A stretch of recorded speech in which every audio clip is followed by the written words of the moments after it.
Hi hello வணக்கம் and welcome to super housefull. இன்னைக்கு super housefull ரொம்பவே ஸ்பெஷல்னு கூட சொல்லலாம். ஏன்னா ரொம்ப நாளுக்கு அப்புறமா மறுபடியும் கதாநாயகனா ஒருத்தரை வந்துட்டு இப்போ நம்ம பார்த்து வியந்துட்டு இருக்கோம் திரையரங்குகளில். யாருன்னு தானே கேட்குறீங்க? கண்டிப்பாக D16 படத்தோட அந்த ஒரு பியூட்டிஃபுல்லான ரொம்பவே ஹேண்ட்ஸமான ஒரு காப் ரஹ்மான் சார் அவர்களை தான் நம்ம வந்துட்டு மீட் பண்ண போகிறோம். வாங்க நிகழ்ச்சிக்குள்ளே பார்த்துட்டு இன்னும் நிறைய விஷயங்கள் அவரோட பேசி தெரிஞ்சுக்கலாம். வணக்கம் சார். ரஹ்மான் சார் அப்படின்னு சொன்ன உடனே எல்லாருக்குமே வந்துட்டு தெரியும். இப்போ இருக்க ஜென்ரேஷனுக்கு கூட வந்துட்டு உங்களை பார்த்த உடனே வா இவரா செம்மல சூப்பர்ல அப்படின்னு சொல்கிற அளவுக்கு ஒரு ஆக்டர். இப்போ வந்துட்டு எங்களுக்கு மறுபடியும் ஒரு லீட் ரோலில் வந்துட்டு ஒரு திரைப்படத்தை ரொம்பவே அழகாக வேற கொடுத்துருக்காரு. இந்த திரைப்படத்தில் நீங்கள் தான் ஃபர்ஸ்ட் ஆஃப் ஆல் ஒரு ஆக்டர்னு சொல்கிறத விட அந்த படத்தோட ஒரு நெரேட்டர்னு கூட சொல்லலாம். ஸ்டார்டிங் சீன்லேயே வந்துட்டு நான் ஒன்றும் பெருசாக இங்கே வந்துட்டு எடுபடி வேலைலாம் பார்க்க வரல, ஒரு ஜஸ்ட் அந்த போலீஸ் வேலையில் ஆசை இருக்கக்கூடிய ஒரு நபர் உள்ளே வந்துட்டு நீங்கள் பார்த்த க்ரைம் ஸ்டோரியிலேயே உங்களுக்கு பிடிச்ச ஒரு ஸ்டோரியை எனக்காக நெரேட் பண்ணி காட்ட முடியுமா அப்படின்னு சொல்லிட்டு கேட்கும் போது தான் படமே ஸ்டார்ட் ஆகுது. ஸோ இந்த படத்தை பற்றி எனக்காக நீங்கள் ஒரு சின்ன நெரேஷன் கொடுக்க முடியுமா அப்படின்னு சொல்லிட்டு நான் கேட்டால் நீங்கள் எப்படி கொடுப்பீங்க? இந்த படத்தை பற்றி சின்ன நரேஷன் சொல்லப்போனால் அது ஆக்சுவலி இந்த படம் ஒரு பெக்யூலரான படங்க. அது நரேட் பண்ணலாம் சரியாப்பட்டு வராது. ஏன்னா இதை முதல்ல ஆரம்பிக்கும் போது கதை நான் ஒரு 10 வாட்டி கேட்ட பிறகு தான் எனக்கு மண்டையில் ஏதாவது கொஞ்சம் ஏறிச்சு. ஸ்க்ரீன் பிளேயில் நம்பி தான் இந்த ப்ராஜெக்ட் இந்த கதையை இருக்குது. ஸோ நிச்சயமாக ஆடியன்ஸ் வந்து தியேட்டரில் பார்க்கும்போது அது கதை புரியும். சில பேர் 3 வாட்டி படம் பார்த்துருக்காங்க. அதாவது முதல் படத்தில் புரிஞ்சிருக்கு, ஆனால் அந்த மேக்கிங் அண்ட் ஆக்டிங் மறுபடியும் பார்க்குறதுக்காக போயிருக்கு. It's a crime thriller. ரொம்ப டிஃப்ரெண்ட்டாகவே நாங்கள் இந்த படத்தை அப்ரோச் பண்ணியிருக்கோம். ரகுமான் அவர்கள் ஏற்கனவே வந்துட்டு எங்களுக்கு க்ரைம் ஸ்டோரியும் பண்ணி காட்டியிருக்காரு, போலீஸ் ஸ்டோரியும் பண்ணி காட்டியிருக்காரு. இருந்தாலும் இந்த படத்தில் வந்துட்டு அவருடைய கேரக்டர் எந்த அளவுக்கு இருந்ததுன்னா 16 பேர் இருந்தாலும் ஒரு சென்டர் ஆஃப் ஒரு அட்ராக்ஷன் இருந்தது. இவர் ஒருத்தர் தான் இந்த படத்தோட ஒரு பக்க பலம் அப்படின்னு சொல்கிற அளவுக்கு. எங்கே திரும்பினாலும் ரகுமானோட ஃபேஸ் தான் அந்த படத்தில். அந்த 1.43 மினிட்ஸும் அவர் தான் இருந்தார் படத்தில். இருந்தாலும் எங்களுக்கு பார்க்க சளைக்கவே இல்லை. ஸோ இந்த படத்தில் நீங்கள் வந்துட்டு ஒன்றி போனதுக்கு எத்தனை நாள் நீங்கள் ஹார்ட் ஒர்க் எடுத்தீங்க? எந்த அளவுக்கு உங்களோட ரிஹர்சல்ஸ் எல்லாம் இருந்தது? ரிஹர்சல்ஸ் வந்து அவ்வளோ எடுக்கலை, ரொம்ப ப்ரிப்ரேஷன்லாம் இல்லை. என்னோடய ப்ரிப்ரேஷன் வந்து இந்த கேரக்டரில் வாழ்ந்து போகிறது தான். அஃப்கோர்ஸ் தாட் ப்ராசஸ் நிறைய இருந்துச்சு. யூஷுவல் காப் ரோல் அண்ட் இந்த காப் ரோல் எப்படி டிஃப்ரெண்ட்டாக காட்டலாங்கிறது தான் முதல்ல என்னோடய கன்சர்ன். படம் புக் பண்ணுறதுக்கு முன்னாடியே சைன் பண்ணுறதுக்கு முன்னாடியே வந்து நான் கொஞ்சம் வெக்ஸாக இருந்தது. Same story same character repeat பண்ணணுங்கிறதுக்காக. ஏன்னா நான் அந்த கதை கேட்கும்போது கூட நான் பண்ணிகிட்டு இருந்த அந்த ஷூட்டிங் ஸ்பாட்டில் அப்போவும் நான் ஒரு போலீஸாகவே நடிச்சிட்டு இருந்த ஒரு செட்டில் தான் இந்த கதையை ஃபஸ்ட் டைம் கேட்குறேன். அண்ட் ஐ ஹேட் மை கொஞ்சம் இனிபிஷன்ஸ் ஆஃப் இந்த படம் ப்ராஜெக்ட் பண்ணுறதுக்கு. அதுக்கப்புறம் நிறைய உட்காந்துட்டோம். கதை ஸ்ட்ராங்காக இருந்துச்சு, ஸ்க்ரீன் ப்ளே அதை விட பிரமாதமாக இருந்துச்சு. பட் கேரக்டர் மட்டும்தான் கொஞ்சம் ஏன்னா ரிப்பீட்டட் ஆகும். ஆடியன்ஸ் என்ன சொல்லுவாங்க, மறுபடியும் ரஹ்மான் வந்து ஒரு போலீஸ் ஆஃபீஸராக வராங்கங்கிறதெல்லாம். ஸோ டிஃப்ரெண்ட்டாக காட்டணுங்கிறதுக்காக தான் இப்போ இந்த படத்தில் பண்ண ஒரு ஸ்டைல் ஒரு டிஃப்ரெண்ட்டாக நான் அப்ரோச் பண்ணேன். ஸோ வேறு ஒன்றும் இல்லை, இதுக்கு தலை போகிற கேஸும் எல்லாம் கிடையாது, மண்டை முழிக்கிற கேஸ் எல்லாம் கிடையாது. இட்ஸ் ஜஸ்ட் தட் இந்த கேரக்டருக்கு இந்த ஏஜ் அண்ட் நிறைய எக்ஸ்பீரியன்ஸ்டாக சர்வீஸில் நிறைய வருஷங்களாக உட்காந்து இருக்கிற ஒரு எக்ஸ்பீரியன்ஸ் ஆஃபீஸராகவே இருக்கணும். அண்ட் என்னோட எல்லாம் அந்த ப்ளஸ் காரணம் வந்து இந்த படத்தோட கிளைமேக்ஸ் தான். இந்த கிளைமேக்ஸ்க்கு வந்து இந்த ஏஜில் அப்படி நடக்கிற ஒரு அனுபவத்தை ஸோ அதுக்கு கரெக்டாக மேட்சிங்காக இருக்கணும்னு சொல்லிட்டு தான் ஃபஸ்ட் ஹாஃபிலோட என்னோடய ஆக்டிங் டோட்டலாக ஒரு பாடி லாங்குவேஜ் எல்லாம் பார்த்தீங்கன்னா அது மாதிரி தான் போயிட்டுருக்கோம் எப்போவுமே. ஸோ சின்ன சேஞ்சஸ் டோட்டலாகவே நான் கொடுத்துருக்கோம். சின்ன சேஞ்சஸ் உங்களுக்கு கண்ணில் படும், பட் என்னை பொறுத்த பெரிய விஷயமா இருந்துச்சு. பிகாஸ் இதுவே டெய்லி நான் கண்டினியூ பண்ணிகிட்டு இருக்கணும். அண்ட் ஷூட்டிங் பற்றி எல்லாருக்கும் தெரியும், நாங்கள் வந்து பை ஆர்டர் சீன் பை ஆர்டர்லாம் எடுக்கிறது இல்லை. சில டைமில் லாஸ்ட்டில் எடுக்க வேண்டியது ஃபஸ்ட்டில் எடுப்பாங்க, ஃபஸ்ட்டில் எடுக்க வேண்டியது லாஸ்ட்டில் எடுப்பாங்க. ஈவன் சீன்ஸு கூட அப்படி தான் இருந்தது. ஒன்றும் ஆர்டரில் எடுக்கல, லாஸ்ட்டில் அந்த சீனோட கடைசி ஷாட்டை தான் ஃபஸ்ட் எடுப்போம் இப்படியெல்லாம். ஸோ இதெல்லாம் மேட்ச். ஏன்னா அது வந்து குற்றம் சொல்ல முடியாது. சில டைமில் லொக்கேஷனுக்கு ஏற்ற மாதிரி, கிளைமேட்டுக்கு ஏற்ற மாதிரி, லைட்டுக்கு ஏற்ற மாதிரி நம்ம ஷூட்டிங் அப்படி தான் நடக்கும். So that was the main reasons. As an actor வந்து இது பேலன்ஸ் பண்ணி கடைசி வரைக்கும் கொண்டு போகிறது அது என்னோடய ரெஸ்பான்சிபிலிட்டி. ஸோ அதை வந்து அப்படியே தலையில் வச்சுக்கிட்டே தான் இருக்கணும் டெய்லி. ஆக்டரா நீங்க உங்களோட அந்த ஆக்டிங்கை மட்டும் வந்துட்டு த்ரூ அவுட் கொண்டு போல, உங்களோட அந்த வாய்ஸ் டோன், அந்த படத்துல உங்களோட டோன் வந்துட்டு சட்டில்டா அந்த ஒரு டெக்ஸ்சர்லயே ஃபாலோ ஆகும். அந்த ஒரு நெரேட் பண்ணும் போதா இருக்கட்டும், உங்களோட அந்த இன்வெஸ்டிகேஷன் சீன்ஸ்லயா இருக்கட்டும், அந்த டோன் வந்துட்டு அந்த படத்துக்கு ஒரு தனி கேரக்டர்னு கூட சொல்லலாம். அந்த அளவுக்கு வந்துட்டு ஒரு பேக்ரவுண்ட் ஸ்கோர் அப்பலாம் உங்களோட வாய்ஸ் இருந்தது. ஸோ அந்த டோனை நீங்க த்ரூ அவுட் கொண்டு போய் எப்படி வந்துட்டு கொண்டு போனீங்க? அந்த விஷயத்தை வந்துட்டு ஏத்தாம இறக்காம அழகா. இல்லை, முதல்ல ஐ வாஸ் அந்த ஆக்டிங் எப்படி பண்ணுங்கிறது முதல்ல. அதாவது நான் இந்த எந்த மீட்டில் பிடிக்கணும். சில டைமில் வந்து போலீஸ் வேஷங்கள், போலீஸ் கேரக்டர்ஸ் பண்ணும்போது நமக்கு தெரியாமல் ஒரு ஒரு என்ன ஒரு கத்தா ஒரு ஒரு மாதிரி ஸ்டிஃப்னஸ் வந்துடும். யூஷுவல் படத்தில் சினிமாலலாம் பார்க்கும்போது ஒரு போலீஸ் ஆஃபீஸ் சொன்னால அந்த டக்கு டேர்ன் பண்ணுறது இப்படி நிற்கிறது கொஞ்சம் மசாலா படிச்சு என்ன அப்படிலாம் இருக்கும். ஆனால் யதார்த்தமாக அப்படி பார்க்குறது ரொம்ப கம்மி நேச்சுரல் வேர்ல்டில், ரியலிஸ்டிக் லைஃப்பில். So I try to bring the realism முதல்ல into the character. And also so அதுக்கேற்ற மாதிரி டப்பிங் அப்படி தான் இருந்துச்சு. ஸோ அந்த கேரக்டர் அப்படி பார்த்து பேசினதுனால நானும் அப்படி it was easy for me to dub அதே அந்த ஸ்பீட்லலாம் கொஞ்சம் டிஃப்ரெண்ட்டாகவே கொண்டு வரும். பிகாஸ் இந்த கேரக்டர் வந்து ஃப்ரெஷ்ஷாக ஒரு அகாடமியிலேருந்து படித்து அப்படியே ஒரு போலீஸ் டியூட்டியில் வந்து சேர மாதிரி கிடையாது டக்குன்னு சொல்கிறது.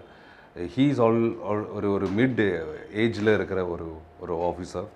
அண்ட் நிறைய இது பார்த்துருக்கோம். ஸோ என்னை பொறுத்த வரைக்கும் அந்த கேரக்டர் வந்து நிறைய க்ரைம்ஸை பார்த்துருக்கோம். நிறைய இதெல்லாம் ஒன்றுமே இல்லை. இப்போ யார் செத்தா இல்லை என்ன பாய்சன் சாப்பிட்டு இப்படி தான் ஓகே. ஏன்னா எல்லா ஆஃபீஸர்ஸ்க்கும் பழக்கம் ஆகிடுச்சு இல்லைங்களா.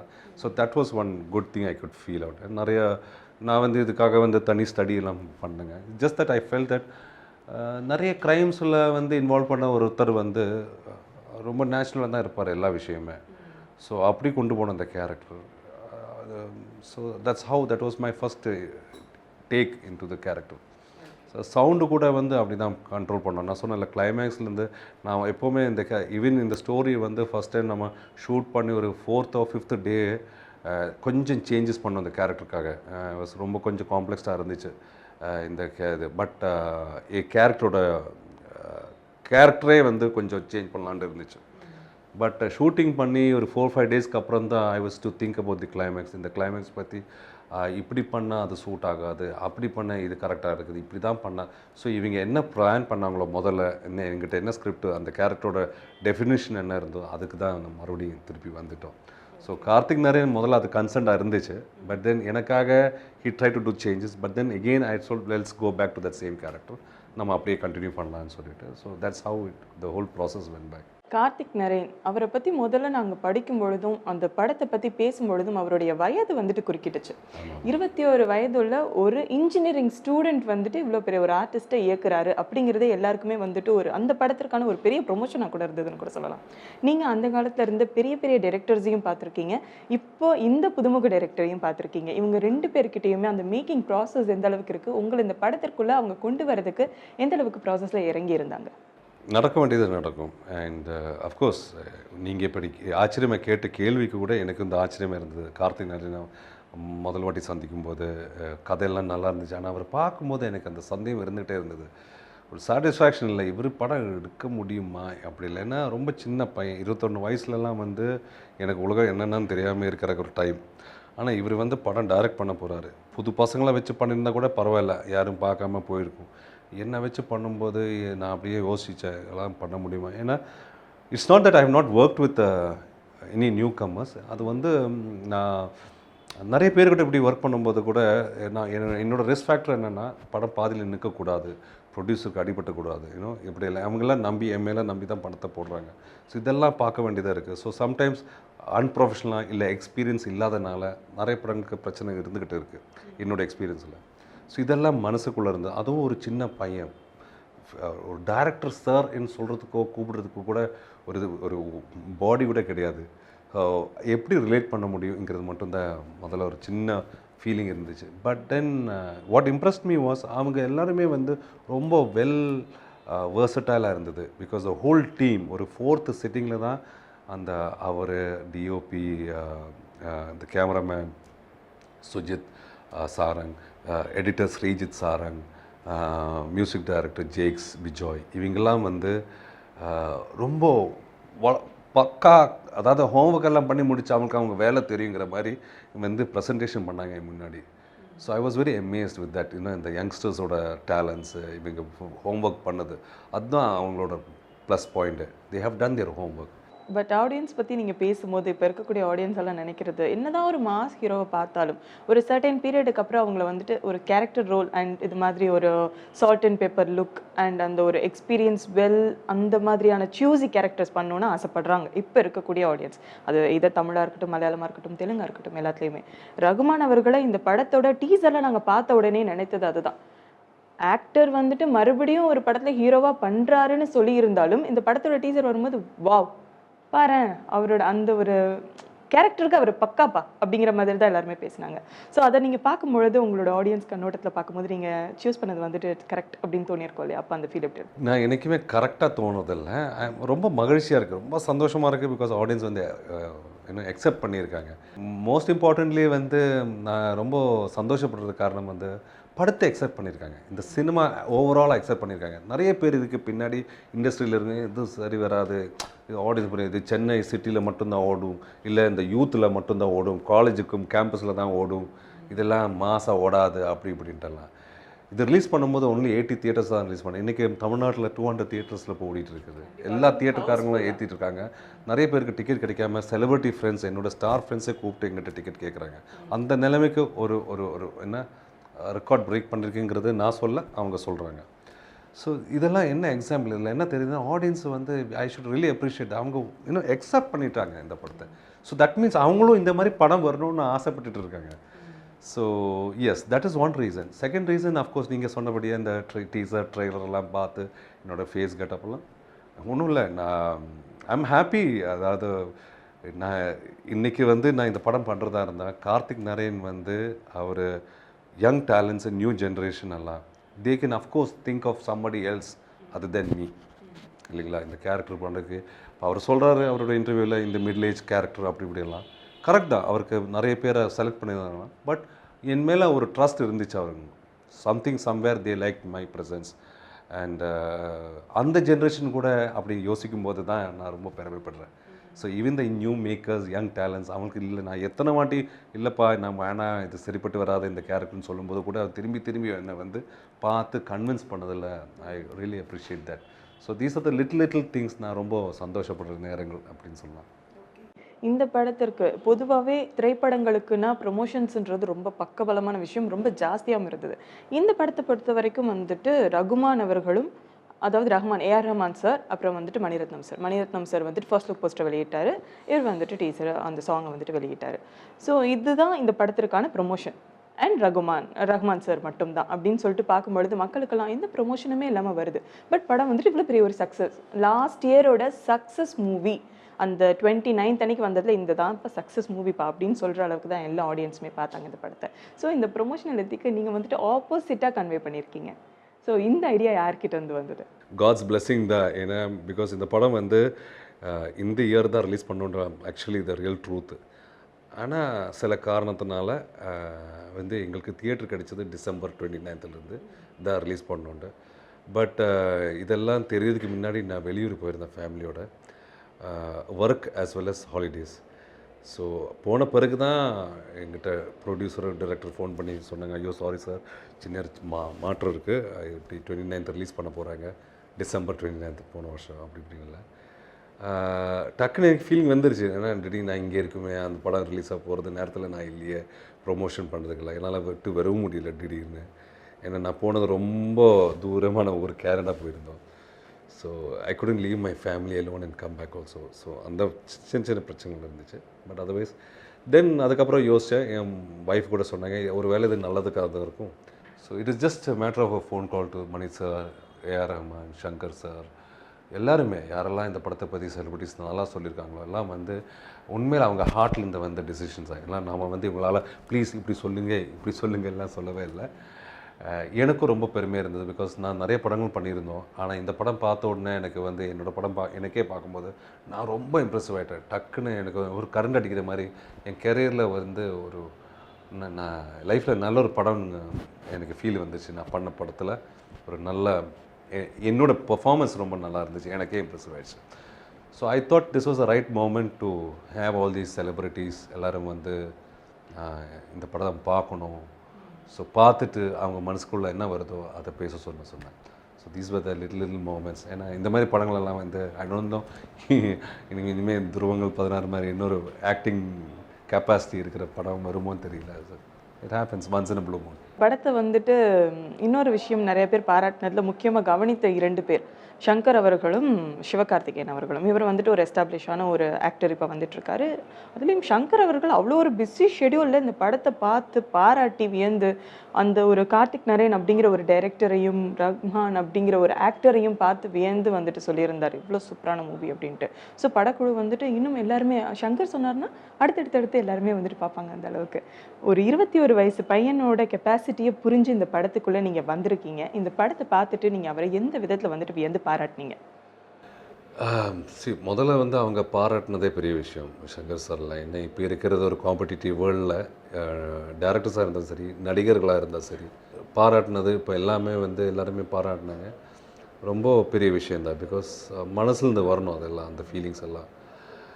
அண்ட் அதுவும் வந்து ட்விட்டரில் பண்ணுறது, ஃபேஸ்புக்கில் இது கமெண்ட்ஸ் போடுறதெல்லாம் ரொம்ப பெரிய விஷயந்தான். Even I mean not just couple of days back also ரொம்ப ஆச்சரியப்பட்டது வந்து ஆஃப்டர் 30 இயர்ஸ் எனக்கு ஒரு ஃபோன் கால் வருது ஃப்ரம் நன் அதர் தென் நம்ம இளையபதி விஜயோட மதர் ஃபோன் பண்ணி படம் பார்த்து ரொம்ப, ஏன்னா அவங்க 30 இயர்ஸுக்கு சொல்கிறது காரணம் வந்து என்னை தமிழ் இண்டஸ்ட்ரியை அறிமுகப்படுத்தினது வந்து எஸ்.ஏ. சந்திரசேகர் சார் தான். நிலவே மலருங்கிற படம். So it was way back 86ல். அதுக்கப்புறம் அவர் இந்த படம் பார்த்துட்டு அவங்க சொன்னாங்க ரொம்ப நல்லா இருக்கா தம்பி. அதுவெல்லாம் வந்து இட் வாஸ் லைக் அட்லீஸ்ட் அந்த ஒரு தாட் வந்தது ஃபோன் எடுத்து சொல்லணுங்கிறது. ஸோ அந்த பெர்ஃபார்மன்ஸ் பார்த்து ரொம்ப அப்ரிஷியேட் பண்ணாங்க. So happy.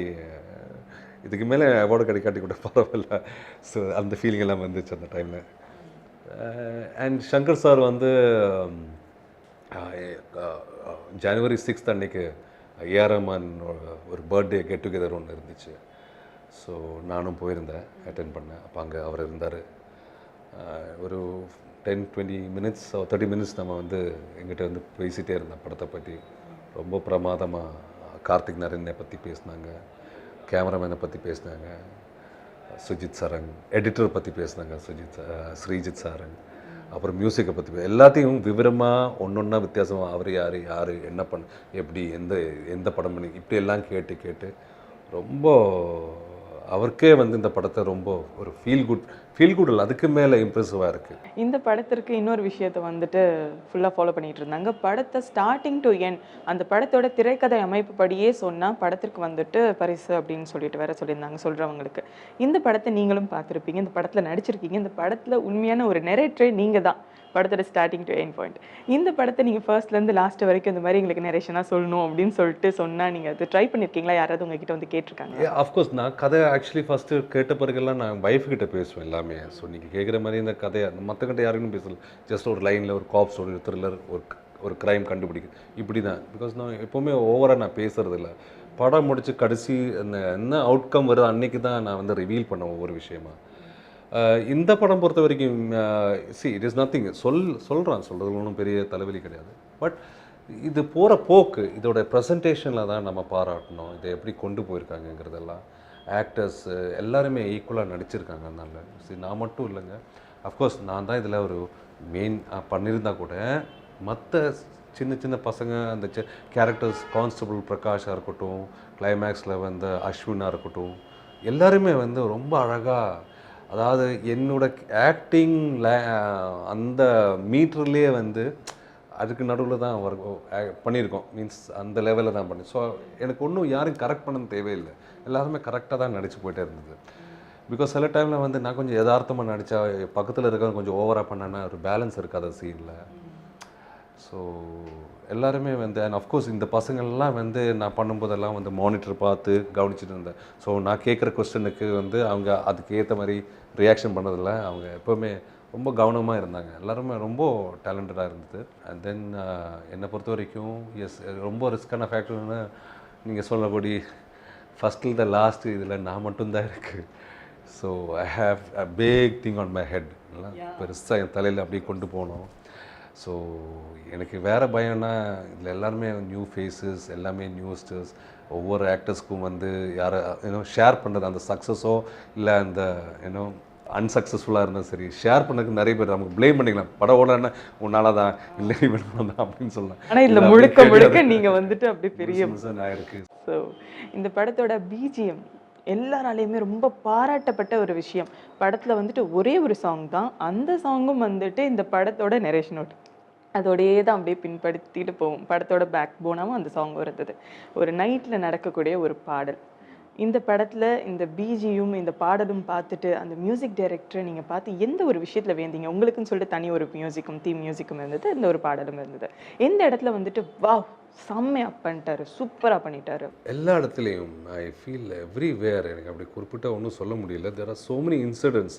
அப்படி சொல்லும்போது அந்த ஒவ்வொரு இன்சிடென்ட் சொல்லும்போது கதை சொன்ன மாதிரியே இருக்கும். எனக்கு மியூசிக்குங்கிறது வந்து எனக்கு இம்ப்ரெஸ் ஆனது அது ஒரு சீன் இல்லாமல் எல்லா சீனில் வந்து ரொம்ப இம்ப்ரெசிவாக இருக்குது. See that's a beauty. இந்த துருவங்கள் 16க்கு இதில் என்னென்னா ஆக்டர்ஸ் எல்லாருமே வந்து 100% நடித்து பண்ணிகிட்டு இருக்காங்க. Even technicians. இப்போ நீங்கள் கேட்ட மாதிரி மியூசிக்கு யூஸ்வலாக நான் பல படங்களும் பண்ணதுனால கூட AR Rahman sir music appreciate பண்ணுவாங்க, எல்லாருமே பண்ணுவாங்க. பட் எல்லா படத்திலும் வந்து பர்சன்டேஜ் பார்க்கும்போது அந்த சாங்ஸை பற்றி தான் அவங்க பாராட்டுறாங்க. செம்ம சாங்ஸு செம்ம மியூசிக் அப்படின்னு சொல்லி போயிட்டு இருக்காங்க. பட் ரொம்ப ரேராக இந்த மாதிரி ஒரு சின்ன நான் சூப்பர் ஸ்டார் ஃபிலிம்ஸ் அப்படி வரும்போது ஆடியன்ஸ் வந்து ஒவ்வொரு கிராஃப்டை பற்றி ரொம்ப பெருமையாக பேசுகிறாங்க. அந்த அளவுக்கு கவனிச்சிருக்காங்க எல்லாருமே. ஸோ ஜேக்ஸ் பிஜாய் வந்து அற்புதமாக பண்ணியிருக்காங்க. பிகாஸ் எனக்கு வேறு வார்த்தைகள் இல்லை இப்படிங்களாம் எப்படி அப்ரிஷியேட் பண்ண. ஏன்னா ஒவ்வொருத்தரும் வந்து அந்த கதை தெரிஞ்சுக்கிட்டு தான் இவங்கெல்லாம் ஒர்க் பண்ணியிருக்காங்க, உயிரே கொடுத்துருக்காங்க. ஒரு நல்ல கதைக்கு இம்ப்ரெசிவாக இருக்குது ஸ்க்ரீன் ப்ளே. ஏன்னா அவங்க வந்து த்ரூஅவுட்டாக இந்த ஷூட்டிங் ஆரம்பத்துலேருந்து எல்லாருமே was on board. They were with the music with the story. So அவங்களுக்குள்ள எல்லாருக்குள்ள டைரக்டர் கார்த்திக் நாராயணோட விஷன் இருந்துக்கிட்டே இருந்தது. ஸோ அது அப்படி I think because of all that அந்த மியூசிக் ரொம்ப அற்புதமாக அமைஞ்சுது. இந்த ஹாஃப் அன் ஹவர் D16 துருவங்கள் 16 பற்றி நிறைய விஷயங்கள் நீங்கள் பகிர்ந்துக்கிட்டீங்க. ஸோ இந்த படத்திற்கு முன்னாடி உங்களுக்கு முன்னாடியே படத்தோட டைரக்டர்கிட்டையும் நான் வந்துட்டு பேசியிருந்தேன். அவங்களும் இந்த அளவுக்கு படத்தை பற்றி சொன்னாங்களோ அதை விட நுணுக்கமாக நீங்களும் நிறைய விஷயங்கள் பகிர்ந்துக்கிட்டீங்க, உங்களை பற்றியும் திரைப்படத்தை பற்றியும். இந்த ஹாஃப் அன் ஹவர் எங்களோட இந்த படத்தை பற்றி பேசினதுக்கு ரொம்பவே நன்றி சார். ரொம்ப நன்றி. Thank you so much. It's pleasure.